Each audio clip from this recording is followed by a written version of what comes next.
I was sent something today from another journalist about another journalist, and what I was sent was basically somebody trying to throw Jurgen Klopp under a bus over the whole Trent Alexander-Arnold contract situation. I think that's unbelievably cowardly and low, personally, to do that. Look, did Jurgen Klopp reign over a time where maybe Liverpool took their eye off the ball in some of these contract negotiations? Potentially, but I'm going to reiterate something here. The whole point of a sporting director at a club is that he's supposed to be able to maintain the status quo, deal with these contracts. So the fact that Liverpool didn't have a proper sporting director in place for the end of Klopp's term, and it was George Schmadtke, Klopp's mate, I think that's more a reflection on the higher-ups at the club, personally, than Jurgen. And I don't like this revisionism now that he's gone, that certain journalists feel almost a freedom to throw him under the bus. It shocks me, quite frankly. I think nobody will deny that the club didn't make a mess of the contract renewals and let them drag out as long as they have. And the Trent situation in particular is one that is going to rile us as fans for a long time, because we didn't see a penny as a club from the Trent Real Madrid stuff. And while we're speaking about that, let's go to a story that came out that, again, I don't think is going to make people very happy. But again, Real Madrid have been working on Trent Alexander-Arnold signing for 2 years, according to reports today from Relevo. They expressed their interest to go for the player in 2023 as long as he didn't renew with Liverpool. Trent kept his end of the deal, and now it's a matter of time. Look, we have to say we can't say that that's categorically true. We don't know that. But it also feels like it's possible, right? That Trent would have been told to run down the contract and that those contacts could have been made. So for me, I find this very unnerving that the club have allowed that situation to develop in this way.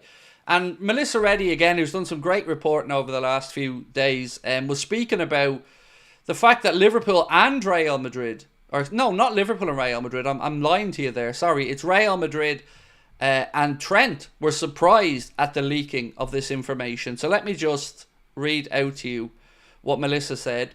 Both Real Madrid and Trent were surprised of the stories that broke this week, giving nothing major has changed since January. No agreement, no deal has been signed, nor has a conclusion been communicated to either club. I'm wondering, and I am just thinking out loud here, did we leak this? Not Anfield Agenda, but did the club leak this? Like, let's think about this, right?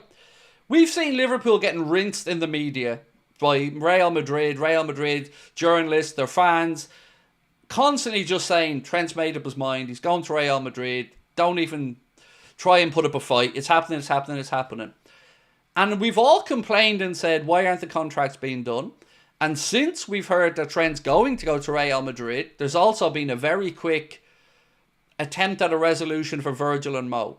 So for me, I feel like this was leaked from somebody on our side to ramp up the pressure around the situation and to finally start pointing a finger as if to go, we're trying. Because Melissa Reddy has said Liverpool made some very, what's the word she used? Some very good offers, basically. Some very high-level offers to Trent to stay.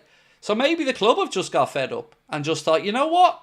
This situation has to be resolved because, you know, we're getting thrown under a bus here. So given that all the I'm playing this, you know, quietly, respectfully behind the scenes nonsense is just that, nonsense. Nonsense is the word, and I've said it to you guys for months now. This whole keeping silent stum is not an accident. So for me, and again, just my thought process, I think the club leaked this, or somebody at the club leaked this, to kick this situation along and get a resolution. Just my take on it, though. It'd be interesting to know what you guys think on it. Stargirl, how are you? Just back from my halls. Snap. I've never had a problem with Trent wanting to go to Real. Everybody seeks new adventures. It's the way it's been done I don't like. And that probably summarises my thoughts as well, Stargirl. I've said for months, I just want honesty. I just want us fans to be given the respect that Trent's been given from the same fans. So yeah, I'm with you on that one.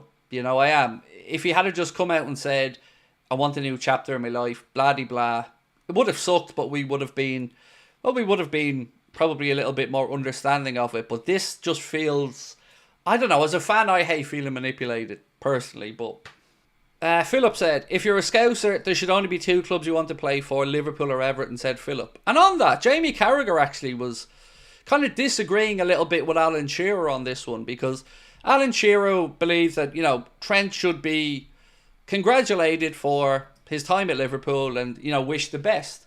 But Jamie Carragher, speaking with Sky Sports, said this: I think it will taint his legacy in some people's eyes. Of course it will. When you think of players that played their whole careers at the club and turned down opportunities to go to other clubs, that leaves you certainly in the supporters' minds that you're one of them. As in, you're one of the supporters, you're a local person. And this is one of these situations where I actually don't really feel qualified to talk about how it should affect Scousers, because I'm not a Scouser. I'm Irish. I identify a lot with the people of Liverpool, but I'm not a Scouser. I wasn't born and bred in the city. So it's not for me to say how Scousers should react to this. But for me, I just feel like whoever's advised through this situation has mismanaged it. And, I'll certainly feel like it was done in a snide kind of way. Trent's departure will leave a sour taste, said Colin Brooks. I'm fine with Trent leaving. Fantastic pass with the ball, but defensively isn't great, and loads of times he's shown zero desire to get back. Walking, jogging, he's replaceable. And I would agree with the replaceable part, Ash. I'd also agree with you about him being a great striker of the ball, a great passer. But it's hard. Look, loyalty is a word in football that gets thrown around a lot. And sometimes we hold players to account for loyalty and we don't hold clubs to it. So we can be hypocrites as fans, and I'm certainly one of those hypocrites. But I think the club have shown tremendous loyalty to Trent in this situation, and tremendous respect for not in any way throwing him under a bus. Melissa Reddy also reported that questions about Trent's future weren't allowed by the club at press conferences or anything. So the club have tried to protect Trent. I don't think Trent has done his best to protect the club. That's just my take on it.